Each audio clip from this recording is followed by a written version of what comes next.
Como pueden ver, esta va a ser nuestra primera entrevista presencial y la número 38 del canal. Y tengo el placer de saludar al señor Ricardo Antonio Lavolpe.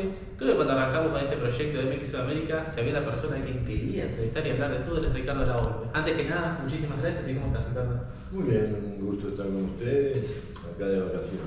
De vacaciones en Buenos Aires, en la zona de Puerto Madero estamos, y vamos a hablar un poco de fútbol, vamos a recordar un poco lo que fue su carrera también como futbolista, como entrenador también. Quería consultarle, usted cuenta que desde Banfield llega al fútbol mexicano, desde San Lorenzo, perdón, sí, desde San Lorenzo al fútbol mexicano. ¿Y cómo fue esa llegada a México? ¿Cómo fue esa, no sé si negociación o cómo llega la propuesta de llegar a México? Eso es muy difícil de saber porque es a nivel dirigente, ¿no? Uno como jugador estaba jugando en San Lorenzo. Había ido a México yo con la selección que tenía Menotti de provincia, que la dirigió, los primeros partidos la dirigió Titano Juárez y la final que jugamos con México la dirigió César de Menotti. Ya conocí a México en el 75 y bueno, en el 79 viene la directiva de San Lorenzo, me hizo ahí una propuesta de irse a México porque venían sobre Filiol al margen que River no quiso y Filiol capaz que no quiso, entonces van por mí y bueno, te dicen que tenés que ir a México y te venden el pase como es en el fútbol y aparezco en el Atlante. Previo a lo de San Lorenzo me acordaba un partido que usted recuerda trabajando en Banfield, que básicamente le arruina el campeonato a Boca, que se tuvo que escapar prácticamente del estadio, fue así. No es que te tenés que escapar, era un partido difícil, de las últimas fechas de Boca, tenía que ganar, como bien decís, para no perder el campeonato con River. Y bueno, son esos partidos que te salen, que estás con todas las luces, como se dice, jugadas de mano a mano, cabezazos y 0-0, cancha de Boca. Y sí, lógicamente después la salida no es fácil, para cómo se me ocurrió salir con gente amiga y en auto. Sentí algunos piedrazos nada más. Y la llegada a México Atlante, en lo que es futbolístico, ¿había un cambio grande en lo que es respecto al nivel de juego en esa época? Es otra cosa. Empezando por, creo yo que era un arquero que me gustaba manejar el área, en los centros, salir, acortar. Y lógicamente cuando llegas a México la velocidad de la pelota era otra, ¿no? Por la altura de México, que tiene 2.200, 1.300 metros.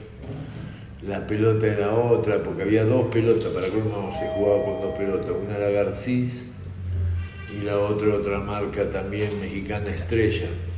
Entonces, no sé, el componente, con el acrílico que le ponían, no sé, la pelota también era diferente cuando atajaba en un partido con Garcís y en otro con Estrella. Una era un poco más pesada, la otra más liviana. Y fácil me costó decirle al técnico, bueno, ya estoy un mes más o menos. Es decir, de los entrenamientos que yo veía, cómo se movía la pelota, cuando me pateaban de afuera del área, lo normal, cuando se trabajaba en aquel tiempo, tiro al arco, centros. Sí, verdaderamente me costó un poco, bueno, adaptarme y al mes empecé a jugar. Te tocó disputar una final con ese Atlante contra Tigres. Tigres. Te tocó convertir el penal en esa serie, creo que fuiste el único de Atlante que convirtió. Pero también te quería consultar por Caviño, porque ese equipo jugaba de centro delantero Caviño. Para los que no lo vimos y lo podemos ver en video, ¿era tan impresionante como se ven los números? Sí, viste, de algunas veces son, si vas al historial de él, no era de que decías que venía, no sé, del Corinthians o del San Pablo, no sé de dónde venía él, pero cuando yo llego él estaba en Pumas. Ya sale goleador también en Pumas. Y viene, bueno, es contratado por el Atlante, lo empiezo a conocer. Jugador brasilero, muy fuerte, muy buena estatura, 1,83, 1,84. Muy buen físico y con una potencia que algunas veces uno se pregunta, ¿no? uno que fue arquero, la potencia de antes, como pateaban algunos jugadores, a la de ahora. Es decir, puede haber el gran chanfle, el gran tirador, pero no la potencia que había antes en los tiros libres. Y Caviño era para mí esos 9 normales, pero con una explosión impresionante, de buen cabeceo, muy completo, salió 8 años goleador. Sí. El último año me parece que ya fue en León, es decir, después de haber jugado tanto tiempo en el Atlante, Pumas había jugado anteriormente y terminó su carrera en León saliendo goleador también. Un jugador muy completo, muy, te vuelvo a repetir, con un tiro de media distancia impresionante, es decir, fuera del área donde la sacaba hacia un costado o hacia el otro, te rompía el arco. Y al poco tiempo, bueno, el paso a Huastepec, que después termina siendo tu primer equipo como... Lo que pasa es que seguro allá son franquicias. Sí. Entonces, debido a las franquicias, asciende el Huastepec perteneciendo al Seguro Social, de lo cual era Atlante, y va Alberto Jorge, el 9 Brandón, un uruguayo, voy yo al arco, viene Asensi, el español. Nos reforzamos, éramos 5 nada más en aquella época, ojo, Sí, los extranjeros, no es como ahora. Otra cosa. No, éramos 5. Entonces, como que el equipo que asciende, manteniendo más o menos la base, más los refuerzos. Y yo creo de que, bueno, por eso me hago técnico. En mi pensamiento en el arco, sí, ahora te voy a explicar por qué fue. Es decir, yo quería seguir atajando, pero tenía una muy buena relación porque ya venía del Atlante y había ido a reforzar ese equipo. Entonces el presidente, el dueño, me dice: ¿qué pasa con el equipo? El equipo siempre abajo. Sí. El primer año nos salvamos la anteúltima fecha del descenso. Sí, se fue, creo que... ¿Quién era? No, ese Curtidores. Curtidores. Y en la otra estábamos peleando con Zacatepec. Morelia, ¿no? Creo que estaba, ¿no? Sí, y Morelia, bueno, estábamos peleando ahí. Entonces en el segundo campeonato me dice el presidente, le dije: mire, mi punto de vista, no quiero ofender a nadie, pero me parece que tenemos 2 errores. Primero, no trabajamos. Este equipo hay que trabajarlo más porque no tenemos las figuras que tienen los demás equipos. Y 2, jugamos igual, mismo sistema. Y yo creo que el mismo sistema te va a ganar los jugadores. Claro. Entonces... Posible. Y había que trabajar y cambiar el sistema de juego, tratar de ser más inteligente. Todavía, en parte, estamos hablando del año 83, 84, todavía había equipos que jugaban 4-3-3, el viejo 4-3-3, que yo creo que caducó ante el mundo mundial de 1986. Ya todos juegan 4-4-2. Es decir, hubo un cambio de sistema, de parada, de otra forma de jugar. Y bueno, finalmente en la fecha como 15, 16 veníamos mal y nuevamente el presidente me dice: ¿qué hacemos? ¿Por qué no me averiguás algún técnico uruguayo o argentino para que venga a dirigir? Le dije: mire, la verdad, al traer un técnico y se adapte y vea y conozca, ya va a empezar la segunda vuelta y podemos correr peligro. Mejor asumo yo. El tipo me mira. Lógico, fue algo medio raro, ¿no? Que estamos hablando con el presidente y me dice: ¿y cómo que va a asumir usted como director técnico? Sí, yo hice el curso, yo había hecho el curso en México, ¿no? Los 2 años. Yo tengo el título y dejo de jugar y... Si me da la confianza, pero ojo, me tiene que apoyar. Es decir, no me venga que quiere los resultados inmediatos. Hasta el final. 1, 2, conozco a mis compañeros, puede haber dado de baja en la fecha 19, porque los conozco. Y algunos no entienden que este equipo tiene que... Si el otro equipo, no sé, a 50, 60 kilómetros, nosotros tenemos que estar a 100. Así que sé que alguno va a haber problemas y lo tenemos que dar de baja. Y ya ahí yo tenía idea de que los jóvenes, Entonces empecé a trabajar, finalmente me dice, bueno, asuma. Y asumí, bien.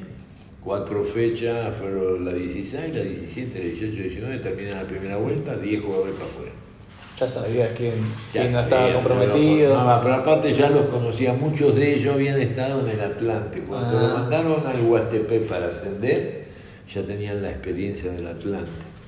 Entonces se hace fuerte en la segunda, es decir, en la división de abajo se hacen fuertes porque ellos ya venían jugando en el Atlante, ya eran jugadores de primera división. Sí. Entonces ese equipo, porque era hacia la zona, la salida para Acapulco, había un centro vacacional que por eso se llamaba Huastepec, centro vacacional. Entonces dijeron, bueno, cerca de Zacatepec. Entonces tenían otra zona. Y ahí se hizo ese equipo. Pero era un equipo muy fuerte y ahí había, y sigue habiendo diferencia entre la primera división, hoy se llama expansión, sí. Y la primera A, que se llamaba antes. Había demasiada diferencia.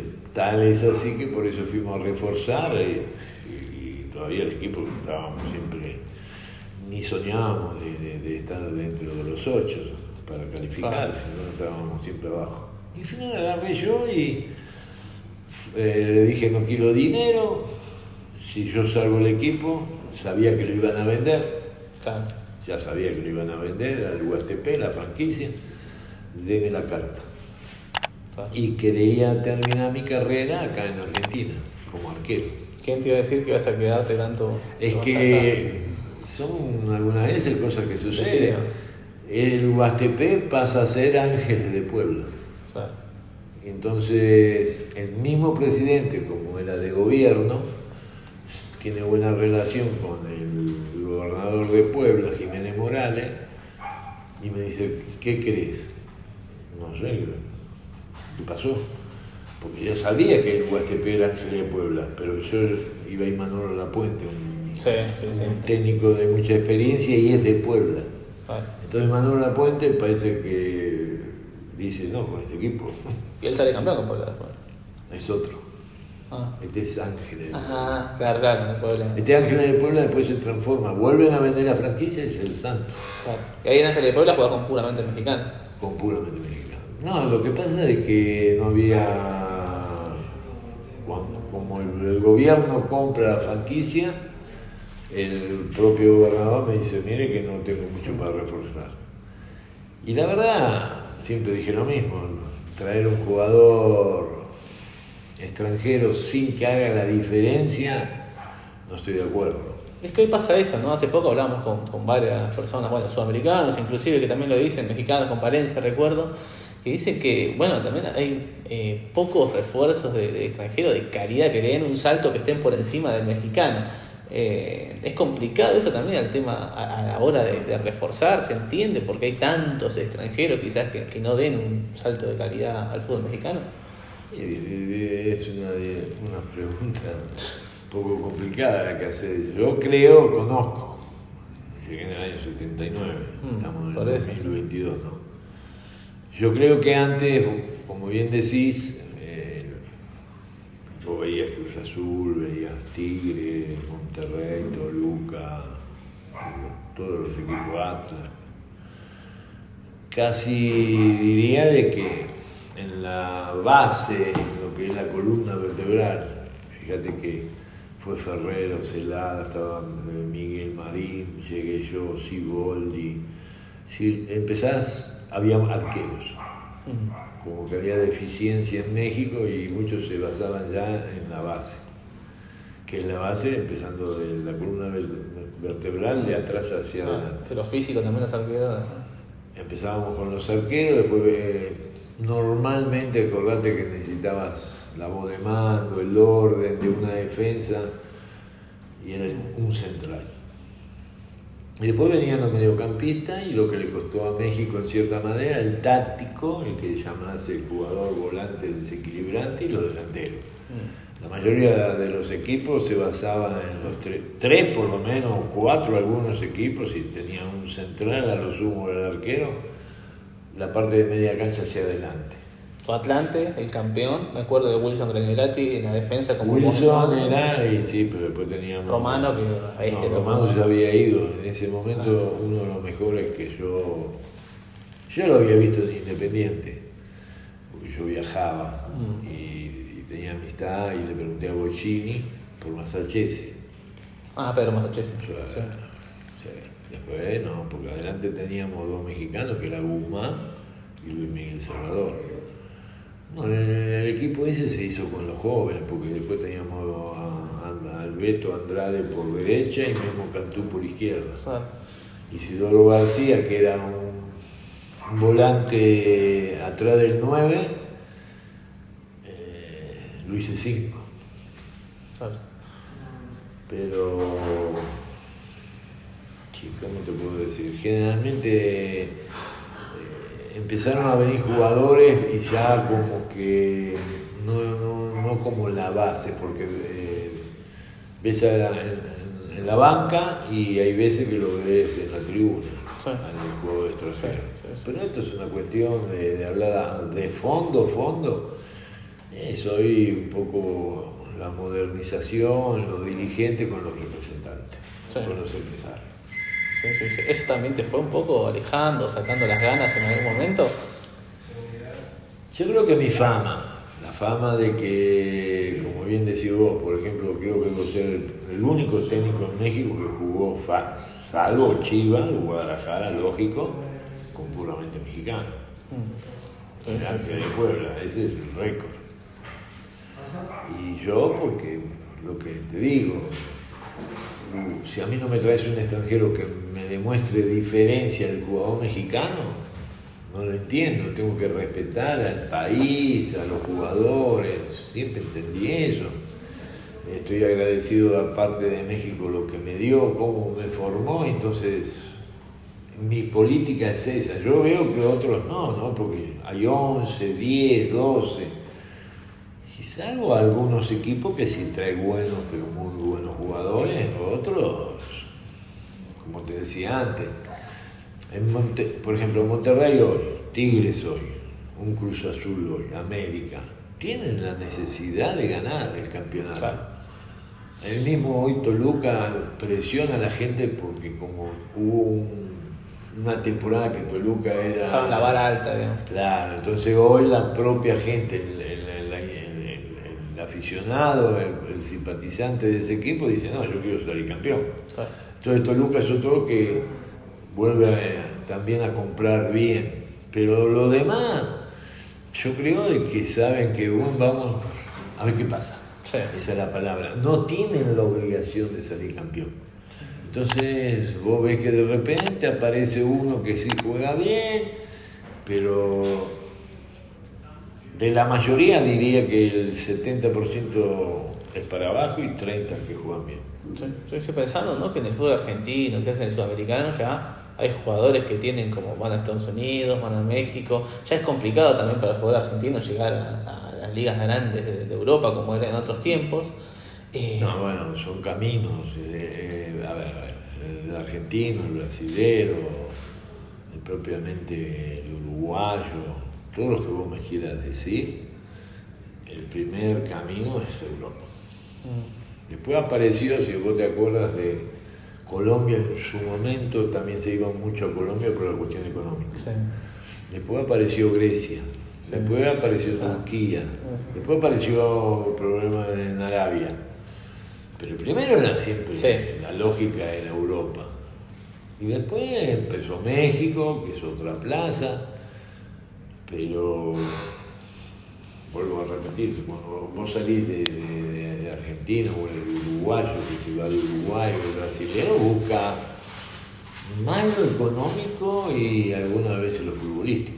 Pero diría yo 70%, 60% de lo económico y el 30-40%, porque a ver, jugar en River, jugar en Boca, San Lorenzo, Independiente es acá. Y vos ves que van a otros equipos que dentro no van a la Juventus, o no van al Barcelona, no van al Real de Madrid, pues capaz que van a Sevilla, al Valencia. No estoy en contra de esos equipos para nada, pero si yo juego en River, es River. Sí. O juega en Boca, es Boca. San Lorenzo, Independiente, Racing, los grandes, ¿no? De acá. Sí. Ir a jugar el Sevilla, el Valencia, el Betis, es una cuestión económica, no es futbolística para mí. En cuanto a fuerzas básicas, recién mencionada, vos pasaste por muchos equipos de México, conocés muchísimo. ¿Hay equipos que trabajan muy bien por sobre otros las fuerzas básicas en México o hay un nivel más que nada parejo en cuanto a eso? Creció, algunos equipos crecieron, sin ninguna duda, por ejemplo Pachuca. Sí. Es uno, Atlas siempre fue otro de los... Me imagino que Chivas está ahí, Cruz Azul. Pumas en los 90 se decía Puma, también que trabajaban muy bien. en la época mía o en los años 90 más o menos, 80, 90, hasta el 2000 diría yo, sí, también. Pero empecemos que para mí hay algo muy importante que para mí el dirigente o no le interesa, o los directores deportivos no saben mucho, me parece, porque vos lo que tenés que hacer, sin ninguna duda, es tener un director deportivo de pantalón corto, le digo yo. ¿Quién es? El que, por ejemplo, en México, el quien trabaja en las tres, no es tanto como acá. Acá hay novena, octava, séptima. Sí. Yo pasé acá en México, en Argentina, como son estas divisiones inferiores. En México es más, la 13, la 14 diría yo que es más para negocio, ¿no? La toman como escuela, entonces claro, le venden la camiseta, le venden los pantalones, le venden el uniforme, entonces más como negocio. Pero yo ya, en serio, en un club diría, bueno, vamos a empezar a trabajar lo que es seriedad, buenos trabajos, buena programación, es 15, 17 y 20. ¿Qué pasa? Porque yo he estado en varios equipos, que no está el director deportivo, que ponen a un muchacho o un técnico que fue jugador de la institución, dejó de jugar y hoy lo pusieron como técnico. claro. No está mal. Buen día. Lo que yo veo, que diría yo, lo que yo quería trabajar últimamente, decir, bueno, yo hablo con el de la 15, hablo con el de la 17, con el de la 20, cómo vamos a hacer los programas de trabajo, cómo vamos a hacer, yo observarlo, cómo trabaja la línea de 4, cómo trabaja una línea de 5, cómo trabajan los volantes, lo que es un perfil orientado a los delanteros. Y creo que uno tiene más experiencia que ese técnico joven que están poniendo en la 15, en la 17, en la 20. ¿En qué me da que tengo razón? Porque me va a decir, no, bueno, eso es su opinión. No, yo te voy a explicar por qué tengo razón. Porque no veo ningún técnico de la 15, la 17, la 20, de todo México que dirija la primera división. Claro, sí, eso es otra cosa que te iba a preguntar. En Argentina es muy común eso, que vayan subiendo y que, bueno, tienen un conocimiento ya del club, que están empapados mismo. No, pero vos mirá, la mayoría hoy son todos extranjeros. Sí. Diría, después está Bucetich, los años que tiene Bucetich, Herrera, que ya tiene años, dirigió hasta la selección, y bueno, los dos dirigieron la selección. Jimmy Lozano es recién de ahora, en Necaxa. ¿Qué edad? No sabes. Bueno, el de Chivas, que cambiaron de año a este muchacho. Atlas estaba Coca, es decir, después, no sé, que me olvide de algún mexicano, ¿no? Porque está Tigre, bueno, Monterrey, que dije Bucetich, hablas de Toluca, está Ambriz, Sí, es decir, jóvenes que vos digas, mirá, hace 2 o 3 años, salvo Jimmy Lozano, porque el mismo de Puma era un argentino, no sé ahora quién pondrá Puma, ¿no? Pero Parece que está el Tuca muy cerca de eso. y sí, lógico. Sí. Desde ahí fueron al margen. Había una columna vertebral de la época de Mejía Barón, Claro. Velarde, todos ellos habían hecho como una pirámide, entonces venían viendo de abajo hacia arriba. Trabajaron muy bien, como hablábamos antes, de los equipos que sacaban muchos jugadores. Últimamente han sacado, pero volvemos a lo mismo.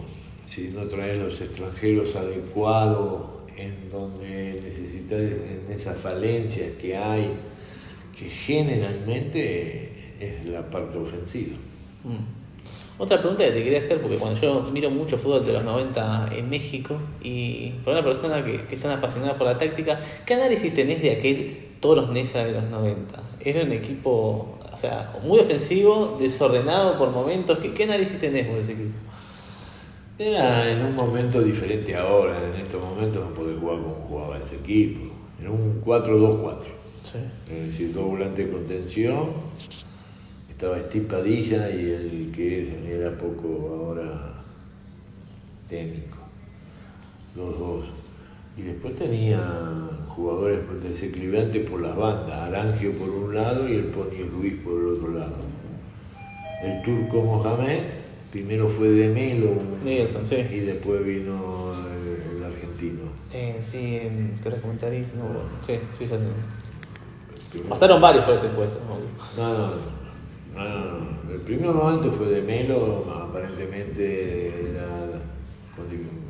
medio indisciplinado. Sí. Entonces era medio indisciplinado, pero era un jugadorazo, como el turco Mohamed. Pero lo que siempre digo, la amplitud del equipo o los desequilibrantes que eran por afuera, el Pony, que te alimentaba, que era un jugador desequilibrante, y Arangio por el otro lado, entonces era un equipo que yo me enfrenté a ese equipo junto al otro. Cuando me iban a presentar en Atlas, 5-0 le gana el Potros Neza en el Jalisco al Atlas. Es que era un equipo que era así, ¿no? El día que yo estoy con los dirigentes de Atlas, que me iban a presentar el lunes más o menos, eso fue un sábado, y jugaba Atlas los sábados. El lunes me iban a presentar ante la prensa, que me faltaban 4 o 5 fechas, que no podía dirigir, pero ya estaba en las instalaciones de Atlas. Fui a ver ese partido. 5-0 le mete Potros Neza al Atlas. Es que es una dinámica que es una locura, cómo atacaban. Claro, vos con 4 en ataque, sí. No, pero te digo, por ejemplo, íbamos al otro año, termina el campeonato y puedo, porque imagínate que en México hay una regla que si a vos te echan o renunciás de un equipo, en todo el campeonato no podés elegir. Entonces a mí me habían echado del 95 de América. Entonces no podía dirigir. Pero 4 fechas antes, faltaban 4 fechas.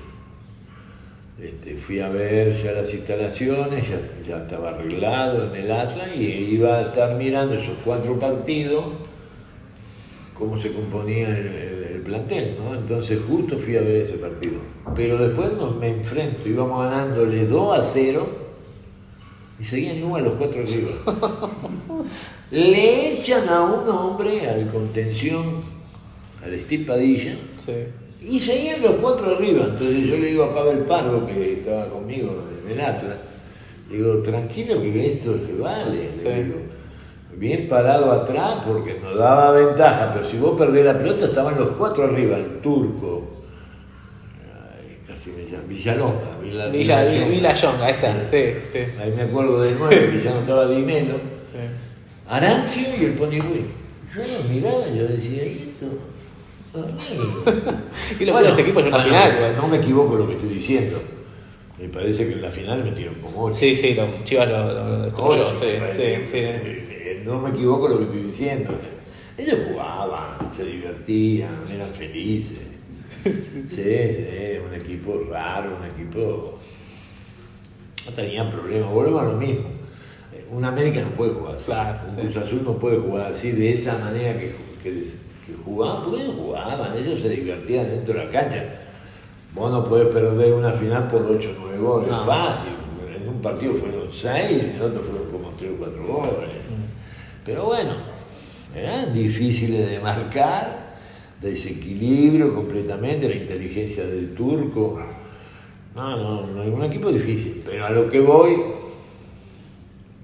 ¿a quién no le gustaría jugar con 2 extremos, 2 wing y 2 9 o un 9 táctico como era el turco con un 9? Sí, pero la descompensación y el desequilibrio con 2 contenciones, 70 metros de ancho, ¿cómo hace los 2 contenciones si esto no baja? Sí. No, era un equipo lindo de verlo, ¿eh? Claro, sí, no por eso. No estoy en contra, me divertía verlo jugar porque cómo jugaba. Y otra cosa que te quería consultar es si en tu época, bueno, después hablabas de Atlas en los 90, ¿tuviste charlas con Marcelo Bielsa en México? Con Marcelo él estaba justamente, como bien decís, en Atlas y yo estaba en el Atlante todavía cuando él la agarra.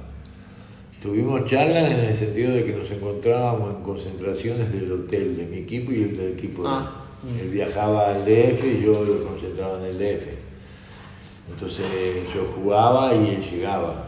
Es decir, yo ya iba a jugar y él estaba llegando para el otro partido, ¿me entendés? Las concentraciones así. En una charla así, si vos me decís de café, de ir a comer y cena, no tuve eso. No. Ahora fui a 2 equipos atrás de él. Es decir, en el 95, cuando voy a la América, a él lo dejaron fuera. Sí. Que finalmente, antes de entrar a la liguilla, después dirigió Castelli, el preparador físico de él. Sí. Pasan los años y cuando voy al Atlas, había llevado él dirigió Sanabria. Él quedó como jefe de director deportivo, que es lo que te digo yo. Puso en el primer equipo a Sanabria y ahí estuve atrás de él llegando, viendo cómo trabajaba, porque estaba grabado con videos y su manera de manejar el equipo. Ya manejaba mucho la línea de 3. Sí. Y se hablaba también de un escauteo muy fuerte de él, ¿no? En las visorías de varios jugadores de ese Atlas que se descubrieron a partir de esas visorías. ¿Crees que eso que hablabas recién de un director deportivo muy fuerte ya se veía en esa época con técnicos como Bielsa? No. ¿Fue innovación? No, por supuesto. Yo lo digo ahora, pero a ver, yo me formé en Banfield. ¿Y quién eran los que trabajaban en la división inferior? De D'Angelo y Bañata. Es decir, jugadores de alta calidad de los años 51, 52, que Banfield pierde el campeonato con Racing, Chacarita, que sé yo lo que fue. Entonces, en algún momento D'Angelo fue interino y después volvió ahí. Pero se habla de Grilla, ¿no? Se habla de en River también se hablaba de Pando, me parece. Es decir, si vos recordás, en cada fuerte de los equipos había gente trabajando con experiencia que no se dedicaban a dirigir primera división, a eso voy, que tenían más la vocación con los jóvenes. Claro. Los tipos sabían que no iban a... Claro, en el caso mío, yo ya como que logros, bueno, sí, te pueden hablar, tenés tantos campeonatos, no campeonatos, pero por ejemplo en una selección no dicen que ganaste la Copa de Oro, tenés que ganar la Copa de Oro para ir a una Copa Confederaciones, tenés que ganar un preolímpico para ir a una Olimpiada, y yo lo logré todo en los 4 años en la selección mexicana. Entonces te hablan si saliste campeón con América. Yo creo que lo más difícil de mi carrera fue los 4 años de una selección, porque tenés que pasar todo eso. Si no ganas la Copa de Oro, no vas a Copa Confederaciones. Te mostrás en Copa Confederaciones, después tenés que ganar una eliminatoria y tenés que ganar un preolímpico para ir a una Olimpiada. Entonces, como entrenador, yo hace fácil 3 años que vengo diciendo, antes de la pandemia justo, que estaba en Toluca. Pero no sé, el dirigente, no tengo un representante para que vaya el dirigente y le diga mi pensamiento. ¿Cuál es mi pensamiento? Yo estoy de acuerdo, porque el técnico joven tiene las ganas, está joven y quiere entrenar y va a estar adentro de la cancha. Yo estoy como observador. Y esto lo aprendí en Egipto. Cuando a mí me contratan en Egipto en la primera etapa, los 3 primeros meses, cuando fui a hacer la pretemporada a Alejandría y todo eso, había un técnico brasilero. Todo el cuerpo técnico, que eran como 7, eran brasileños. Yo estaba de observador y hablaba con el brasilero y dije, mira, la línea de 4 no está trabajando bien, porque él juega con línea de 4. los dos por tensiones, ninguno se desprende. Entonces hablar y decirle, mira, mejorar en esto, mejorar en lo otro, tu experiencia. Después sos vos el técnico. ¿Vos qué ves? Veo esto, veo aquello. Y yo iba a ver los rivales, para decirle a él, mirá, que finalmente después era, no sé para qué iba, todos jugaban igual. Todos jugaban igual. No te rías porque en Argentina también pasó eso. Que era la crítica que yo hice en Argentina, que no podía ser que River, Boca, un Independiente, un Racing con los jugadores que tenía, jugaba 4-3-1-2 con el enganche famoso. Pero después jugaba Lanús, Banfield, Newell's, Colón, Unión. Y yo decía, a ver, del mismo parado, ¿cómo ganar? No, el nombre por nombre te matan los grandes. Pero por supuesto. Por eso hablaban de los 5 grandes, hasta que los 5 grandes vendieron tanto que no le daba abasto a volver a alimentar al equipo. Me acuerdo también, ahora surgió justo, vos vas a decir si estoy equivocado, ¿no? El Banfield de Falcioni, que a Falcioni también se lo mata mucho por no haber jugado sin enganche una parte. Me acuerdo que ese 4-4-2 que Arbiti también se sacrificaba un montón en ese equipo, mismo James Rodríguez jugando por la banda, pero ese equipo también saliendo campeón. No lo vi. Sí, conozco a Arbiti perfectamente, él era un volante por izquierda cuando yo lo tuve en Monterrey. Ya el jugador de experiencia juega por leer el partido, por saber manejar y entonces generalmente se hacen contenciones. Y otra cosa que se me surgió Vamos también. a terminar hoy, ¿no? Sí, terminamos 3 puntos más, ya está. Quería consultarte por la Copa Libertadores, los equipos mexicanos, ¿no? Vos fuiste partícipe en alguna entrevista, te he visto hablar de cómo México le costó ingresar en las Copas Libertadores, pagándole a los equipos de Venezuela. ¿Cómo fue eso desde adentro? ¿Se habló fue un tema meramente de los directivos o también se habló con entrenadores para ingresar al Libertadores? Los entrenadores no creo que ninguno no quiera entrar en una Copa Libertadores, que es otro fútbol, otro roce internacional para el jugador mexicano que le venía de 10 puntos. Bueno, perder la Copa Libertadores de la entrada, porque después ya entrábamos directo. En la primera época que nos costó, jugábamos al margen de darle un dinero a Venezuela, se enfrentaban los dos equipos de México contra los 2 equipos de Venezuela. No entrabas por dinero así. Entrabas para poder competir estos dos contra estos dos. Y de estos 4 pasaban los 2 primeros en el ida y vuelta que se jugaba, los 2 primeros entraban a la Copa Libertadores. Pero para mí fue un error muy fuerte de salirse. Pero me parece, ahora no lo puedo afirmar, pero fue una cuestión económica de las televisoras. Sí.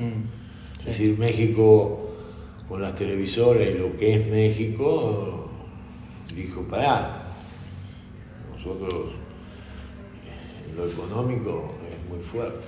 Hoy se prioriza mucho también el negocio de las televisoras con el tema de la MLS también. Por eso.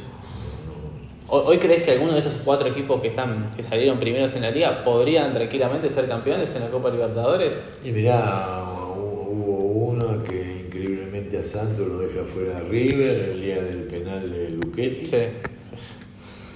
Entonces, la otra fue con Boca, el Cruz Azul. También, por penales. Por penales. Sí. Entonces yo creo que si llegás a esas instancias, estás demostrando que en cualquier momento puedes salir campeón sin ninguna duda. Y la última, para no robarte más tiempo y agradecerte por el tiempo que nos diste, respecto al Tata Martino hoy con la selección de México, es una cacería básicamente lo que se está haciendo también de los medios, que estamos a un mes del Mundial y están pidiendo que un reemplazante. Es muy jodido también eso desde los medios de México cuando sos técnico de... ¿Vos sos argentino? Me extraña que digas eso. Porque de explicarle también a la gente que acá a Bilardo pasó lo mismo. Sí. Entonces no digas que pasa eso en México, estás equivocado. Tienes que explicarle a la gente bien que como acá pasó cuando se fue Bilardo para el Mundial del 86. La gente es exigente, la gente quiere resultados. Imagínate que estás bien, como decís, cerca de un Mundial y tus resultados son malos, perdés, ¿qué querés que diga la gente? No solamente la gente, ustedes mismos, los periodistas, porque a ver, la gente diría que el 70% es por lo que ustedes dicen, no es por lo que opina la gente. La gente te escucha a vos, escucha, qué sé yo, al otro periodista, al de Fox, al de ESPN, y ellos ya van haciendo un concepto de decir, no, a este técnico hay que echarlo, hay que matarlo. Entonces, Martino empieza muy bien los 2 primeros años, muy bien. Yo creo que tiene definido el sistema, porque lo veo ahora nuevamente con el 4-3-3. Y tiene los jugadores para jugar 4-3-3, no te equivoques que México tiene al Tecatito, que si lo recupera, pero tiene a Lozano, tiene a Antuna, tiene lo que el mundo hoy me está demostrando, que buscamos otra vez el win, el extremo, la amplitud. México lo tiene. ¿Qué le pasó? Que Herrera ya no es el Herrera, el 8. Sí. Tal es así que cuando va al Atlético de Madrid lo pone de doble contención. El jugador que jugó conmigo en el 2006, Guardado, ya no es el 10. Sí. Entonces vuelve a hacer lo que hacía Gritti. Antes jugaban allá, pero ya cuando el físico no te da la edad, más allá de tu inteligencia, la calidad, eso está aparte, pero no tenés el ritmo. Entonces Guardado ya no tiene el ritmo. Entonces, ¿qué le pasó a Martino? Que volvemos a lo que decíamos antes, para que la gente entienda. La mayoría de los equipos fuertes, grandes, se conforman con esa ofensividad con los jugadores extranjeros. Entonces, cuando tenés que mirar a dónde están los mexicanos, que me resuelvan el problema ofensivo. No es fácil. Se le cae el equipo, está buscando quiénes son. Le apareció ahora un jugador, Chávez, de Pachuca. Buena pegada, tiene dinámica, ya, para mí ya solucionó el día. Bueno, le falta el 8. El 5 no tiene problema porque es zona nueva. La línea de 4 no tiene problema. Le falta el 8 para terminar de hablarte claramente, creo yo, o en mi opinión, ¿no? El sistema se hace a través de los jugadores. Si yo me gusta el 4-2-3-1, tengo que tener ese 9 atrás, tengo que tener los 2 volantes bien por afuera, para generar la amplitud. Quiero jugar 4-3-3. Bueno, tengo que tener, como tiene el Manchester, un Silva, un De Bruyne. Entonces, cuando lo tenía el Barcelona, un Sabio, un Iniesta, para explicarle a la gente, tengo esos jugadores de buena llegada, buena característica, dinámica, porque tampoco podés quedar desbalanceado. Y entonces no es fácil, y es lo que está buscando, porque, Martino ya tenía el 4-3-3. Cuando le empezó a fallar estos pistones, lo veo un partido que juega 4-2-3-1. No le gustó, fue un partido malo. Viene Uruguay, un partido amistoso.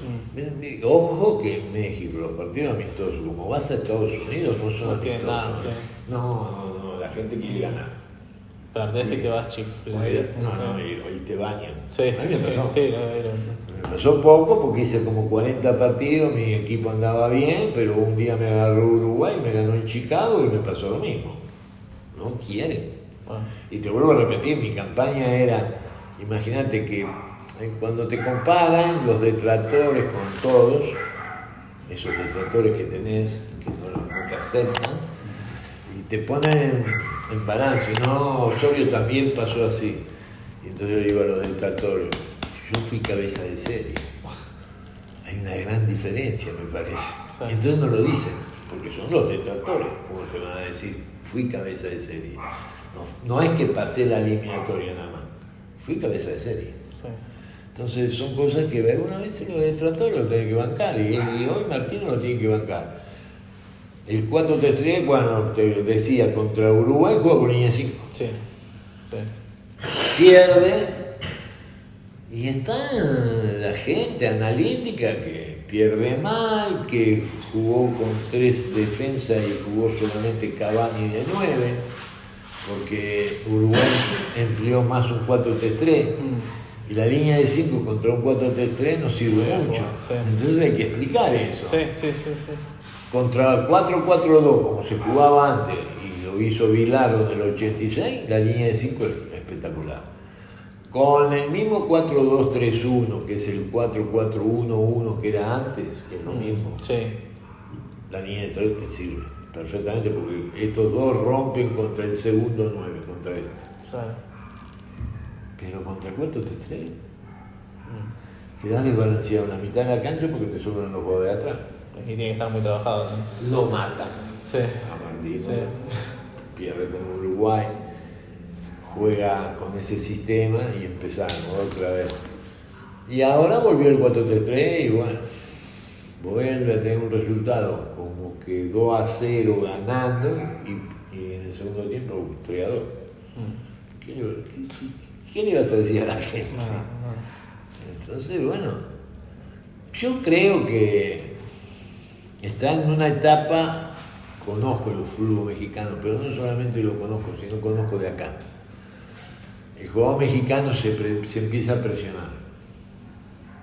Entonces Martino va a tener que trabajar mucho en lo mental para que el primer partido el equipo se suelte. Hicimos un partido claro. Sí. Pero bueno. Ni te digo que me ha pasado a mí, para mí el equipo jugó bien, pero no llegamos al nivel que tuvimos en Copa Confederaciones. Porque ya jugó un poco el equipo con presión.